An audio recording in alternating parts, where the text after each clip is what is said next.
Sarah Martinez had always been different from other military analysts. While her colleagues focused on conventional warfare strategies, she spent her nights studying patterns that others dismissed as coincidence. Her small desk in the corner of the Pentagon's intelligence wing was cluttered with maps marked with strange symbols, photographs of seemingly unrelated incidents, and reports that most people would consider routine. The morning of November 15th started like any other. Sarah arrived at the office 2 hours before her shift, as she had done every day for the past 3 years. She spread out her latest findings across her desk, connecting dots that had taken her months to discover. What she had found was extraordinary, yet she knew convincing anyone would be nearly impossible. Her discovery centered around a series of unusual military movements across 7 different countries. On the surface, these movements appeared to be standard training exercises or routine deployments. However, Sarah had noticed something that everyone else had missed. The timing, the locations, and the units involved followed a pattern that suggested something far more sinister than random military activities. The pattern had first caught her attention 6 months earlier when she was reviewing routine intelligence reports from Eastern Europe. A tank battalion had moved to a location that seemed strategically pointless. 3 days later, similar movements occurred in Southeast Asia, then Africa, then South America. Each movement involved different countries, different military branches, and different stated purposes. Yet they all shared certain characteristics that made Sarah's analytical mind buzz with concern. She had spent countless hours creating a timeline, mapping coordinates, and analyzing the types of units involved in each movement. What emerged was a picture that suggested coordination between groups that should have had no reason to work together. The implications were staggering, but Sarah needed more proof before she could present her findings to anyone who mattered. Her supervisor, Colonel Bradley, had always been skeptical of Sarah's unconventional methods. He preferred analysts who stayed within established parameters and followed proven protocols. Sarah's tendency to see connections where others saw randomness had earned her a reputation as someone who overthought situations. Her previous reports, while technically accurate, had often been dismissed as overly speculative. The breakthrough came when Sarah discovered the mark. Hidden in satellite imagery from each location where the suspicious military movements had occurred, she found the same symbol carved into the ground or painted on buildings. The mark was subtle, barely visible unless someone knew exactly what to look for. It appeared to be an ancient symbol, but its presence in modern military contexts suggested it was being used as some form of communication or identification system. Sarah's research into the symbol led her down a path she had never expected. The mark had historical significance dating back centuries, appearing in documents related to secretive military orders and covert operations. Its presence in current military movements suggested that someone was using historical knowledge to coordinate modern activities in ways that would be nearly impossible to detect through conventional intelligence methods. The morning she planned to present her findings, Sarah felt a mixture of excitement and nervousness. She had requested a meeting with the Strategic Analysis Committee, a group that included some of the most senior officers in the Pentagon. Getting this meeting had taken weeks of persistence and calling in every favor she had accumulated during her career. She arrived at Conference Room C at exactly 9 o'clock, carrying a folder containing her months of research. The room was imposing, with a long mahogany table surrounded by leather chairs. Large monitors lined the walls, displaying maps and data streams from around the world. The American flag stood in the corner, a reminder of the serious nature of the work conducted in this space. The committee members filed in one by one. Sarah recognized most of them from photographs and brief encounters in hallways. There was General Morrison, whose reputation for strategic thinking was legendary. Colonel Patricia Hawkins, known for her expertise in international affairs. Major General Rodriguez, whose intelligence background made him particularly relevant to Sarah's presentation. In total, 9 colonels and generals took their seats around the table. Sarah had prepared meticulously for this moment. Her presentation was organized, her evidence was compelling, and her conclusions were based on solid analytical work. She had anticipated potential questions and prepared responses that would address any concerns about her methodology or findings. Colonel Bradley introduced Sarah to the committee, though his tone suggested he was merely fulfilling an obligation rather than endorsing her work. Sarah understood that she would need to win over this room through the strength of her evidence, not through any support from her immediate supervisor. She began her presentation by outlining the unusual military movements she had identified. Using the large monitor at the front of the room, she displayed a world map showing the locations and timing of each incident. The movements appeared random at first glance, but as Sarah explained her analysis, patterns began to emerge that caught the attention of several committee members. General Morrison leaned forward when Sarah displayed her timeline analysis. The precision of the timing between movements in different regions was indeed unusual. Colonel Hawkins asked detailed questions about the units involved, showing genuine interest in Sarah's methodology for identifying connections between seemingly unrelated military activities. Sarah felt encouraged by the engagement from the committee. She moved on to discuss the communication patterns she had discovered. Radio transmissions, supply requisitions, and personnel transfers all showed subtle abnormalities when analyzed collectively. Individually, each anomaly could be explained away as routine military business. Together, they suggested coordination at a level that should not have existed between the involved units. The atmosphere in the room shifted when Sarah revealed her discovery of the mark. She displayed satellite imagery showing the symbol at each location where suspicious military movements had occurred. The quality of the images varied, but the symbol was clearly visible in each photograph. The committee members exchanged glances, and Sarah noticed a change in their body language that suggested her findings had struck something significant. Sarah explained her research into the historical significance of the symbol. She had traced its appearance in military documents dating back to the 18th century, always in context related to covert operations or secretive military orders. The symbol's presence in modern contexts suggested someone with extensive historical knowledge was using it to coordinate current activities. General Morrison interrupted Sarah's presentation with a question that surprised her. He asked about her security clearance level and whether she had discussed her findings with anyone outside official channels. Sarah confirmed that her clearance was appropriate for the material she was presenting, and that she had followed all protocols regarding the handling of sensitive intelligence. Colonel Hawkins asked about Sarah's background and training. Sarah explained her analytical education and her 3 years of experience with the intelligence wing. She had always been thorough in her work, but this particular investigation had required skills and knowledge beyond her normal assignments. She had taught herself historical research methods and had consulted academic sources to understand the significance of the symbol she had discovered. The questions from the committee became more specific and more intense. They wanted to know exact dates, precise locations, and detailed information about her sources. Sarah provided everything they requested, confident that her research would withstand any scrutiny. She had spent months verifying her findings and ensuring that her conclusions were supported by solid evidence.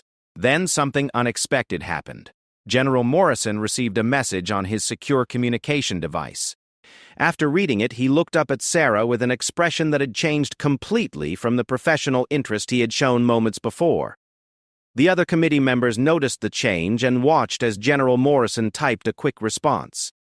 Without explanation, General Morrison stood up and announced that the meeting was concluded. He thanked Sarah for her time and indicated that the committee would review her materials and provide feedback through appropriate channels. The dismissal was abrupt and left Sarah feeling confused about what had just occurred. Colonel Bradley, who had remained silent throughout most of the presentation, approached Sarah as the committee members filed out of the room. His expression was unreadable, but his tone was firm when he told Sarah that she should return to her regular duties and avoid discussing her presentation with anyone. The instruction felt more like an order than a suggestion. Sarah gathered her materials, feeling disappointed by the sudden end to what had seemed like a productive meeting. She had expected questions, debate, and discussion about the implications of her findings. Instead, she was being dismissed without any real engagement with the substance of her research. As she walked back to her desk, Sarah replayed the meeting in her mind. The committee had seemed genuinely interested in her findings until General Morrison received that message. Something about her presentation had triggered a response that she did not understand. The symbol, the military movements, or some other aspect of her research had clearly struck something significant. Back at her desk, Sarah continued to analyze the data she had presented. Her work was solid, and her conclusions were based on careful analysis of available evidence. She could not understand why the meeting had ended so abruptly, or why she had been instructed to avoid discussing her findings. The whole situation felt wrong, but she did not know how to proceed. The rest of the day passed slowly. Sarah tried to focus on her routine assignments, but her mind kept returning to the presentation and the committee's reaction. She had spent months preparing for this opportunity, and the sudden dismissal left her feeling frustrated and confused. Her work deserved serious consideration, not a summary dismissal that left all her questions unanswered. That evening, Sarah remained at her desk long after her colleagues had gone home. She spread out her research materials once again, looking for any detail she might have missed, or any explanation for the committee's reaction. The symbol stared back at her from the satellite photographs, as mysterious as ever. Whatever significance it held, it was clearly more important than she had realized. As she prepared to leave the office, Sarah made a decision. The committee's dismissal of her work did not diminish the importance of her findings. If the official channels were not going to take her research seriously, she would need to find another way to ensure that the truth came to light. The symbol and the military movements it represented were too significant to be ignored, regardless of the committee's reaction. Sarah locked her research materials in her desk drawer and headed home, her mind already working on what she would do next.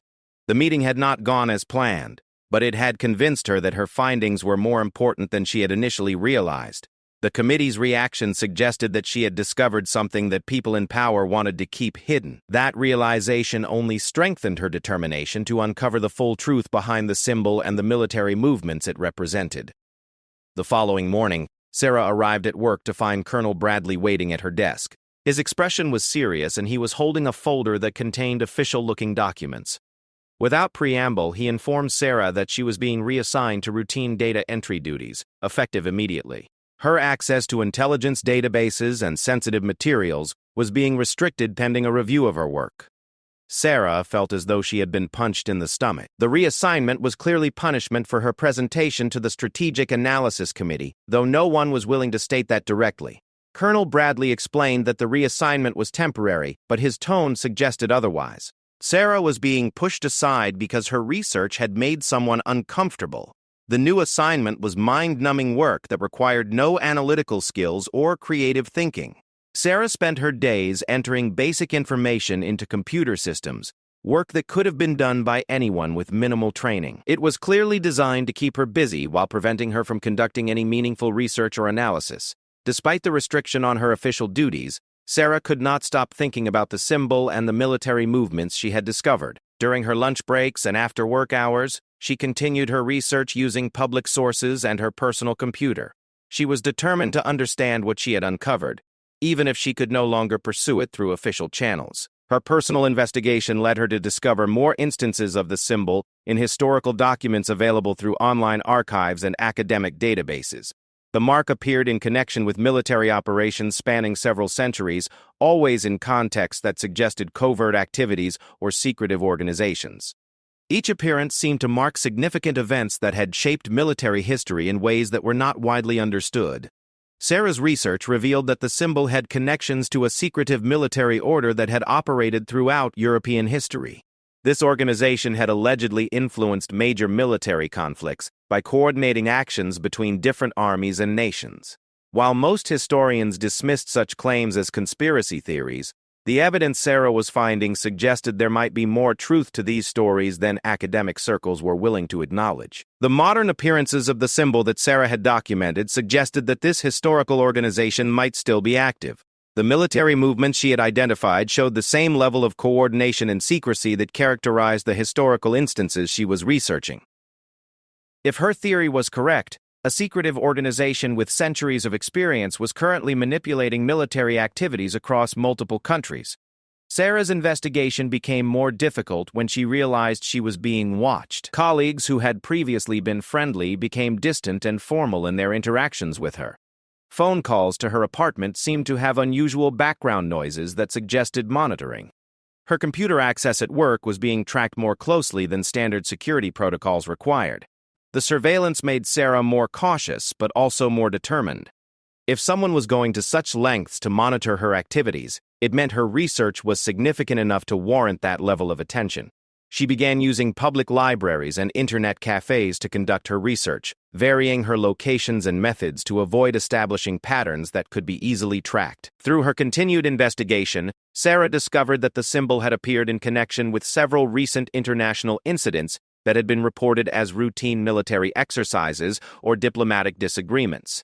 In each case, the official explanations for events did not fully account for the evidence that Sarah was finding in public records and news reports from local sources. One incident involved a border dispute between two African nations that had escalated rapidly and then resolved just as quickly. Official reports attributed the resolution to diplomatic intervention, but Sarah found evidence of military units from a third country operating in the region during the crisis. These units had no official reason to be in the area, and their presence had not been reported by any major news organization. Another incident involved unusual naval movements in the South China Sea that had been explained as routine training exercises. However, Sarah's analysis of shipping records and satellite imagery showed that these exercises had disrupted trade routes in ways that benefited certain economic interests while harming others. The pattern of disruption was too precise to be coincidental and suggested coordination between military planners and economic entities.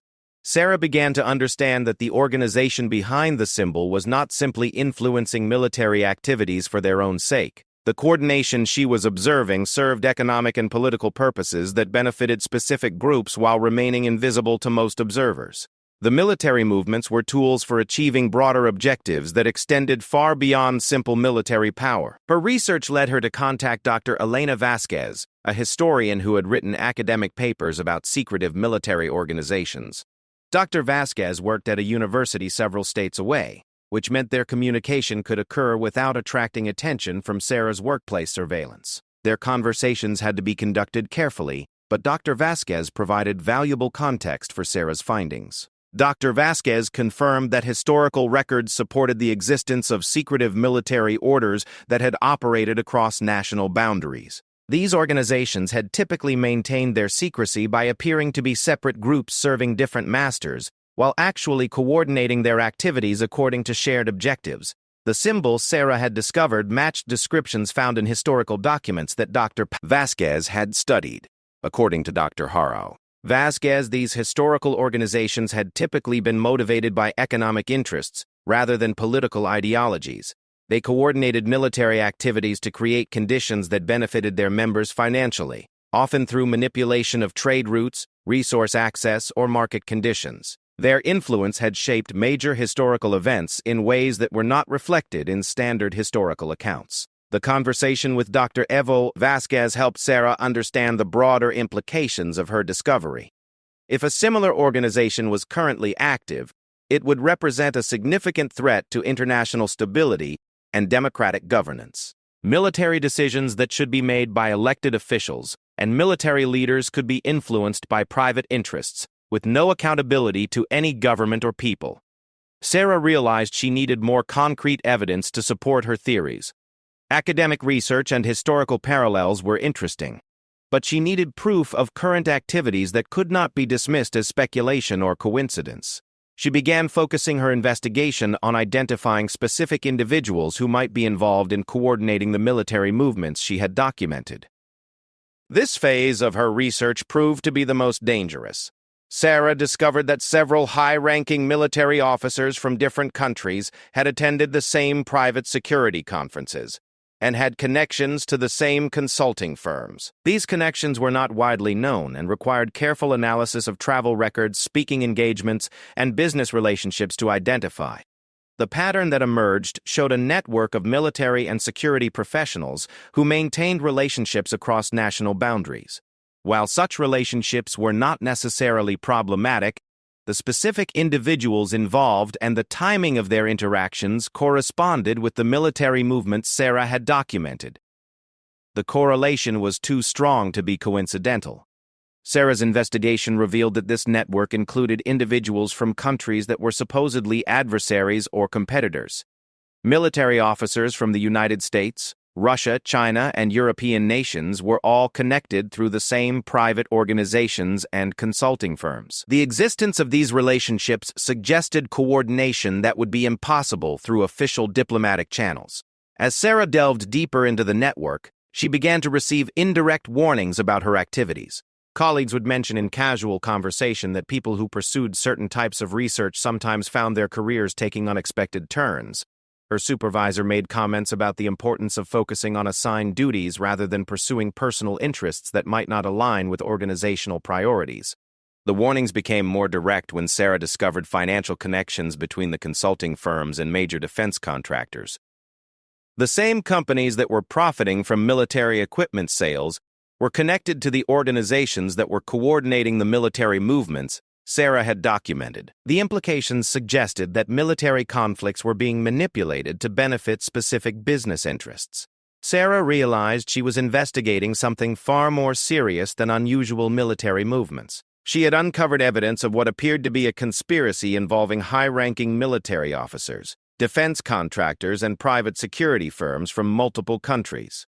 The scope of the coordination she had discovered suggested capabilities that could influence international relations and potentially trigger conflicts for profit. The stress of her investigation began to affect Sarah's daily life.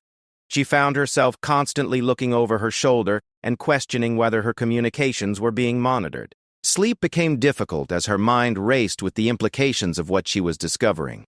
The weight of responsibility for uncovering such significant information was becoming overwhelming. Despite the personal cost, Sarah continued her investigation because she understood the importance of what she had found. If her theories were correct, the public had a right to know that military decisions were being influenced by private interests. Democratic governments could not function properly if military activities were being coordinated by secretive organizations with their own agendas. Sarah began documenting her findings in a way that would preserve the information even if something happened to her. She created multiple copies of her research, stored in different locations and accessible through different methods. She also prepared a summary that could be understood by people without her analytical background, in case her detailed research needed to be interpreted by others. The final breakthrough in Sarah's investigation came when she identified a specific meeting that was scheduled to occur in 2 weeks. According to her research, key figures from the network she had been studying were planning to gather at a private resort. The meeting was not publicly announced, but Sarah had pieced together evidence of the gathering through travel schedules and security arrangements. Sarah realized that this meeting might provide the concrete evidence she needed to prove her theories about the secretive organization. If she could document who attended the meeting and what was discussed, she would have proof of coordination between individuals who had no official reason to be working together. However, gathering such evidence would require taking significant personal risks. As Sarah contemplated her next steps, she understood that her investigation had reached a critical point. The evidence she had gathered was compelling but circumstantial. To prove her theories definitively, she would need to take actions that would put her career and possibly her safety at risk. The question was whether she had the courage to pursue the truth despite the potential consequences. The weight of her decision pressed down on Sarah as she considered her options. She had uncovered something that could change how people understood international military activities and the forces that influenced them. The responsibility for acting on that knowledge was hers alone, and the choices she made in the coming days would determine whether the truth would ever be revealed to the world. Sarah made the decision to attend the private meeting she had discovered through her research. Getting access would require careful planning and significant risk, but she believed it was the only way to obtain the concrete evidence needed to prove her theories about the secretive military organization. The resort where the meeting was scheduled was located in a remote area of Montana, far from population centers and media attention. Preparing for the infiltration required skills that Sarah had never developed during her military intelligence training. She needed to create a credible false identity, obtain appropriate credentials, and develop a plan for documenting the meeting without being detected. The challenge was enormous, but Sarah's months of research had given her detailed knowledge about the security arrangements and participant list. Sarah used her analytical skills to identify vulnerabilities in the resort's security protocols. The facility relied heavily on advanced technology but had human oversight gaps that could be exploited by someone with sufficient knowledge about the systems. Her intelligence background gave her insights into security thinking that most civilians would not possess, but she still needed to acquire specialized equipment and skills. The false identity Sarah created was based on a legitimate consulting firm that provided services to defense contractors. Her research had revealed that such consultants were often present at high-level meetings without attracting significant attention from security personnel. By positioning herself as a technical specialist, Sarah could potentially gain access while maintaining a low profile during the gathering. Sarah spent 2 weeks preparing for the infiltration, using vacation time from her restricted assignment to avoid questions about her whereabouts. She practiced using surveillance equipment, studied the resort's layout through satellite imagery, and rehearsed her cover story until it became second nature. The preparation was exhausting, but Sarah knew that any mistake could result in exposure, or worse. The journey to Montana took place over several days, with Sarah taking an indirect route to avoid creating travel patterns that could be traced back to her. She used cash for most transactions and stayed in different hotels each night, always registering under her false identity. The precautions felt excessive, but Sarah's research had convinced her that the organization she was investigating had extensive resources for tracking people. Arriving at the resort, Sarah was struck by its isolation and the obvious security measures in place. The facility was surrounded by natural barriers that would make unauthorized approach extremely difficult. Security checkpoints were positioned at strategic locations, and the staff clearly had training that went beyond normal hospitality work. Sarah realized she was entering a location designed for maximum privacy and security. The registration process tested Sarah's preparation and nerves. Security personnel conducted background checks on all attendees, verifying credentials and examining identification documents carefully. Sarah's false identity withstood the scrutiny, but she could feel the intensity of the examination. Any inconsistency in her story would have resulted in immediate exposure and potentially dangerous consequences. Once inside the resort, Sarah began documenting the participants she recognized from her research. The gathering included military officers, defense contractors, and private security executives from multiple countries. Many of the attendees were individuals whose connections Sarah had traced through months of investigation, confirming that her research had accurately identified key figures in the network. The formal sessions of the meeting were conducted in a conference room with sophisticated security measures that made recording impossible. However, Sarah was able to observe discussions during informal gatherings and mealtimes, when participants were more relaxed and less cautious about their conversations. These informal moments provided insights into the organization's structure and objectives. Sarah learned that the group called itself the Strategic Coordination Council, a name that suggested official status while actually representing private interests. The council's membership included individuals who held positions of influence within their respective military and defense organizations, allowing them to coordinate activities across national boundaries without official oversight or accountability. The discussions Sarah overheard revealed that the military movements she had originally discovered were part of a larger strategy to influence international relations and economic markets. The council was coordinating activities that would create tensions in specific regions while appearing to be natural developments or routine military exercises. These manufactured tensions were designed to benefit member organizations through increased defense spending and strategic positioning. Sarah discovered that the symbol she had found at military movement locations served as a recognition sign for council operations. Personnel involved in coordinated activities would look for the symbol to confirm that an operation was part of the council's broader strategy rather than a legitimate military exercise. The symbol allowed coordination without requiring direct communication that could be intercepted or traced. The financial scope of the council's activities was staggering. Sarah learned that coordinated military movements had influenced defense contracts worth billions of dollars, while manufactured tensions had affected commodity prices and currency markets in ways that benefited council members. The organization was essentially manipulating global military and economic systems for private profit. During one informal conversation, Sarah overheard details about the council's next major operation. Plans were being finalized for a coordinated series of military movements that would create the appearance of an escalating international crisis. The artificial crisis would justify increased defense spending and provide opportunities for council members to profit from both military contracts and market disruptions. The timeline for the planned operation was aggressive, with initial movements scheduled to begin within 6 weeks. Sarah realized that she had discovered not just historical manipulation, but active planning for future operations that could affect millions of people.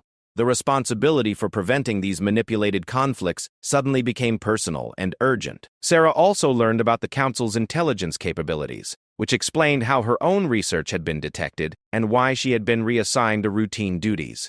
The organization had informants within various intelligence agencies who reported on analysts whose work might threaten council operations. Sarah's investigation had triggered alerts that resulted in her being sidelined before she could present her findings to people who might act on them. The most disturbing revelation came when Sarah overheard a discussion about eliminating threats to council operations. While the language was carefully euphemistic, the implication was clear that people who posed serious risks to the organization's secrecy could face more serious consequences than professional harassment or career damage.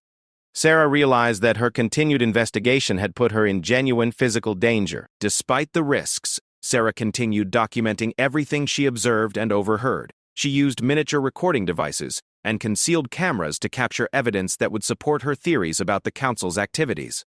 The equipment was sophisticated enough to avoid detection by standard security sweeps, but Sarah knew that discovery would result in immediate and severe consequences. The meeting's final session focused on operational security and the importance of maintaining secrecy about council activities. Participants were reminded about protocols for communication and warned about the consequences of unauthorized disclosure of council business. The warnings were delivered in language that left no doubt about the organization's willingness to protect its interests through any necessary means. Sarah learned that the council had contingency plans for dealing with exposure, including prepared cover stories and fallback positions that would allow key members to escape consequences even if some operations were revealed. The organization's planning included scenarios for limited disclosure that would sacrifice lower-level personnel while protecting core leadership and ongoing operations. The sophistication of the council's planning convinced Sarah that exposing the organization would require more than simply releasing her evidence to the media. The council had resources and connections that could discredit or suppress information that threatened their operations. Sarah would need to find allies within government or military structures who could act on her evidence effectively.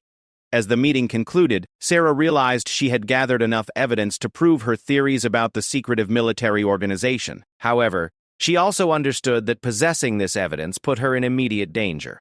The council's discussions had made clear that they were aware of potential threats and prepared to respond aggressively to protect their. Sarah's departure from the resort required the same careful planning as her arrival. She needed to leave without attracting attention while ensuring that her evidence was preserved and could be accessed even if something happened to her. The recordings and documents she had gathered represented the only proof of the council's existence and activities. The journey back home was tense, as Sarah constantly watched for signs that she was being followed or monitored. Every unexpected sound or unfamiliar face triggered anxiety about whether her infiltration had been detected. The evidence she carried felt like a tremendous weight, both physically and emotionally, as she contemplated the risks involved in acting on what she had discovered. Back in her apartment, Sarah began the process of organizing and analyzing the evidence she had gathered. The recordings needed to be transcribed and correlated with her existing research to create a comprehensive picture of the council's activities. The documentation process was crucial for ensuring that the evidence could be understood and verified by others. Sarah also began preparing multiple copies of her evidence, storing them in different locations and formats to prevent the information from being lost or destroyed.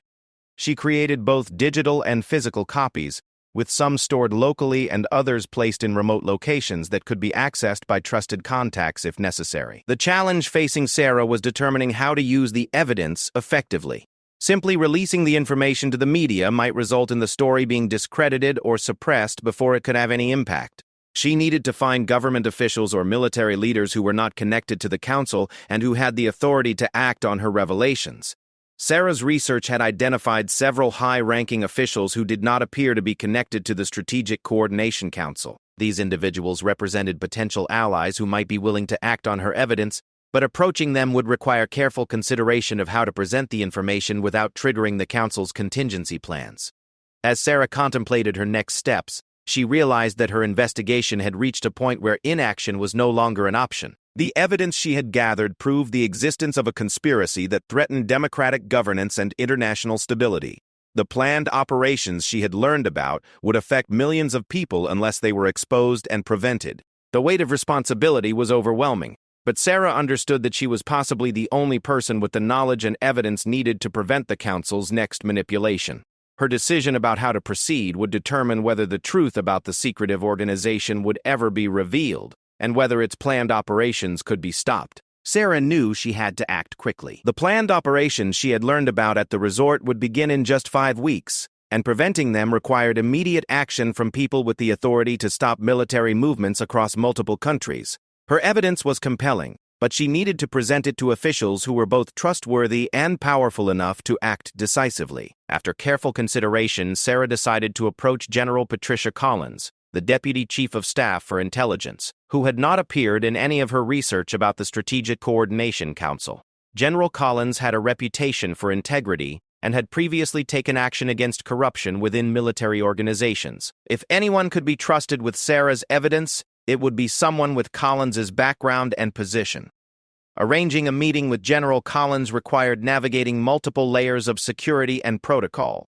Sarah could not use official channels, since her access had been restricted, and her communications were likely being monitored. Instead, she used personal connections and informal networks to establish contact with someone who could arrange an unofficial meeting. The message Sarah sent to General Collins was carefully worded to convey urgency without revealing details that could be intercepted by the Council's intelligence network.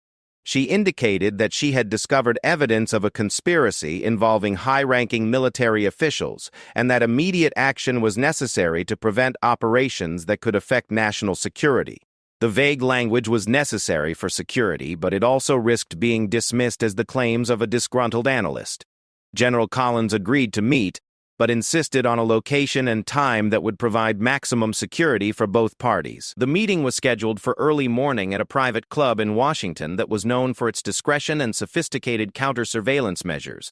Sarah understood that this might be her only opportunity to present her evidence to someone with the authority to act on it. Sarah spent the days before the meeting preparing her presentation and anticipating questions that General Collins might ask. The evidence was extensive and complex, requiring careful organization to communicate effectively within the limited time available for the meeting. Sarah created visual aids and summaries that would allow General Collins to understand the scope of her discoveries quickly. The morning of the meeting, Sarah arrived at the club early to ensure that she could control the environment as much as possible. She had prepared multiple copies of her evidence in different formats, including some that could be transmitted electronically if necessary.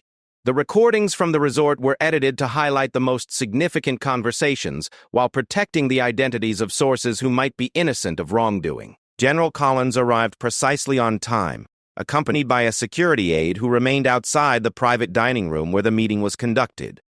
Collins was a formidable presence, with the bearing of someone accustomed to making decisions under pressure.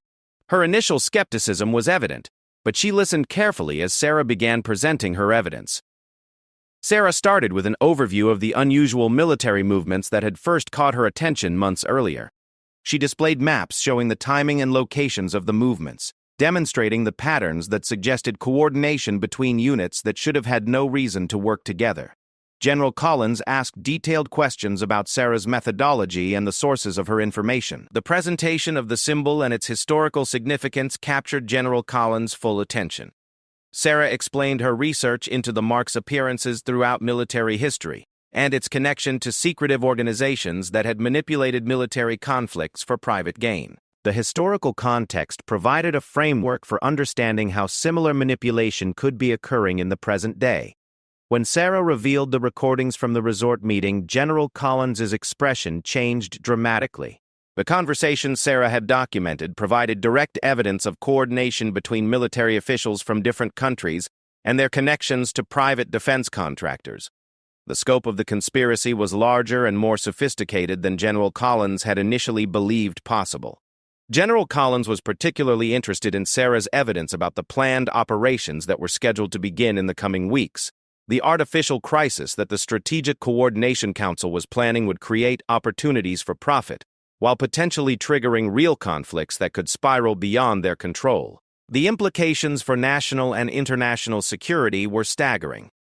Sarah presented her analysis of the Council's intelligence capabilities and their network of informants within various government agencies. This information explained how Sarah's original investigation had been detected and why she had been reassigned to routine duties.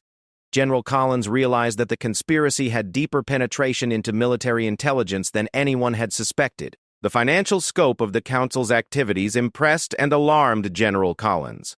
The evidence showed that billions of dollars in defense contracts had been influenced by coordinated military movements designed to create artificial demand for specific types of equipment and services. The manipulation of markets and government spending represented a massive fraud against taxpayers and democratic institutions.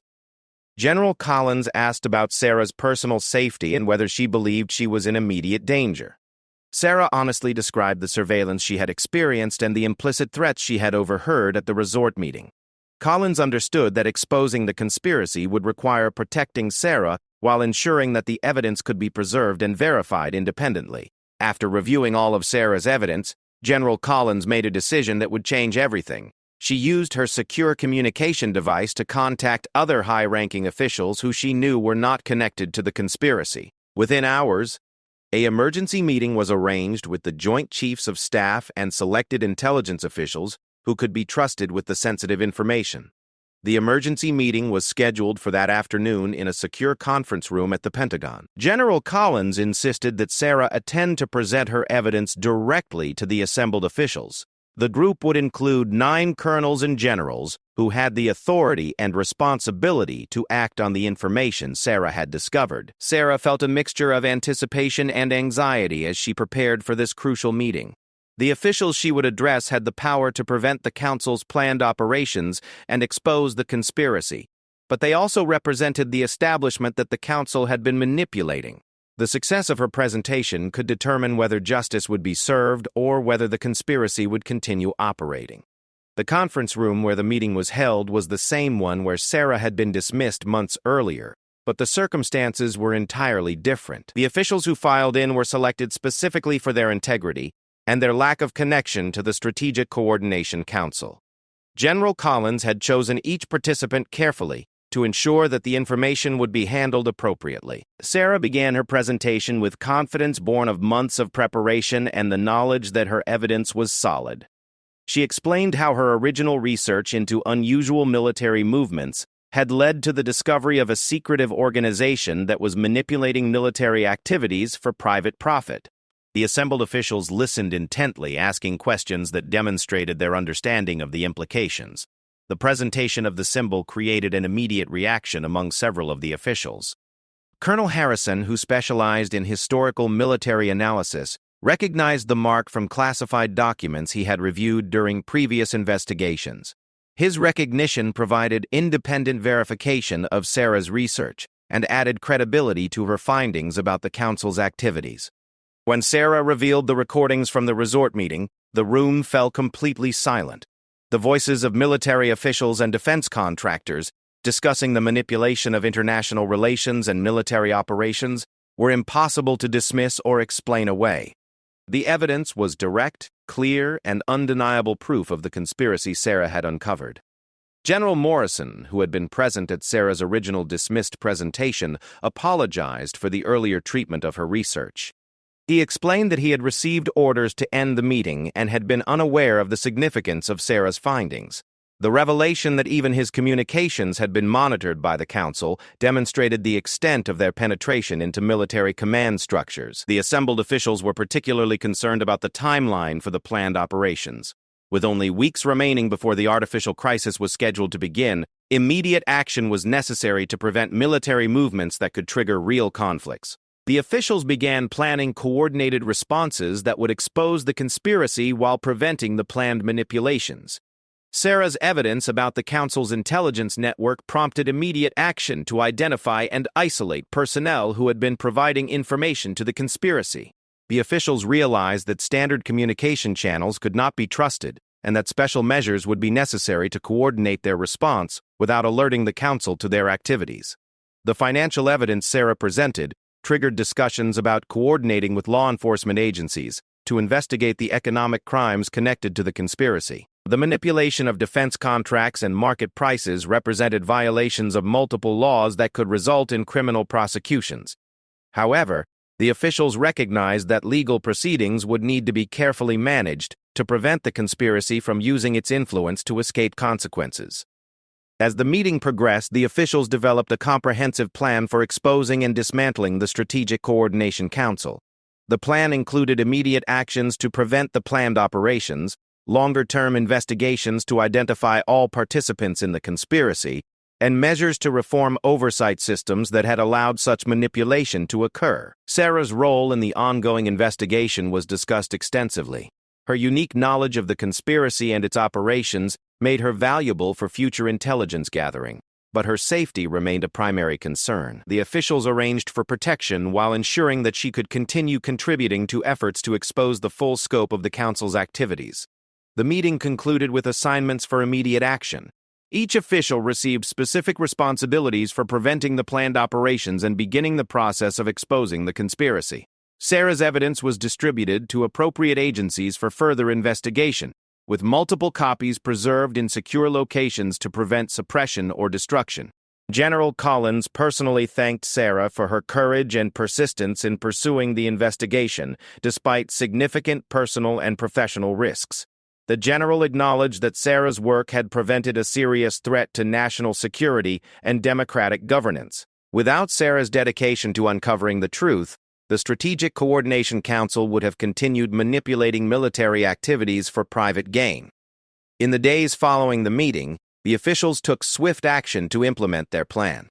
Military movements that were part of the Council's planned operations were quietly canceled or modified to prevent the artificial crisis from developing. Intelligence agencies began investigating the financial networks that supported the conspiracy, leading to the identification of additional participants and evidence. The exposure of the Strategic Coordination Council sent shockwaves through military and defense communities around the world. The revelation that high-ranking officials had been coordinating activities for private profit challenged assumptions about military professionalism and democratic oversight. Reform efforts began immediately to prevent similar conspiracies from developing in the future. Sarah's career was transformed by her role in exposing the conspiracy. Instead of being sidelined in routine assignments, she was promoted to a senior analytical position with responsibility for monitoring potential security threats from secretive organizations. Her experience and expertise made her uniquely qualified to identify manipulation attempts that others might miss. The symbol that had started Sarah's investigation became a recognized indicator for intelligence agencies monitoring secretive military organizations. Training programs were developed to help analysts identify similar symbols and coordination patterns that might indicate unauthorized manipulation of military activities. Sarah's research methods became part of standard procedures for investigating unusual military movements. The Strategic Coordination Council was ultimately dismantled through coordinated international efforts that prosecuted participants and seized their financial assets. However, the investigation revealed that similar organizations might be operating in other sectors, requiring continued vigilance to protect democratic institutions from manipulation by private interests. Sarah's story became a reminder of the importance of analytical persistence and the courage to pursue truth despite institutional resistance. Her willingness to risk her career and safety to expose corruption demonstrated the vital role that individual integrity plays in protecting democratic governance and national security from those who would manipulate them for personal gain. The mark that had initially seemed like a minor detail in satellite imagery had led to the exposure of one of the most sophisticated conspiracy operations in modern military history. Sarah's analytical skills and determination had prevented manipulated conflicts that could have affected millions of people, while exposing a threat that could have continued growing if left unchecked. The 9 colonels and generals who had initially dismissed Sarah's research became advocates for protecting analysts who pursued unconventional investigations. They recognized that the greatest threats to security often came from unexpected sources that required creative thinking and persistence to identify and counter effectively.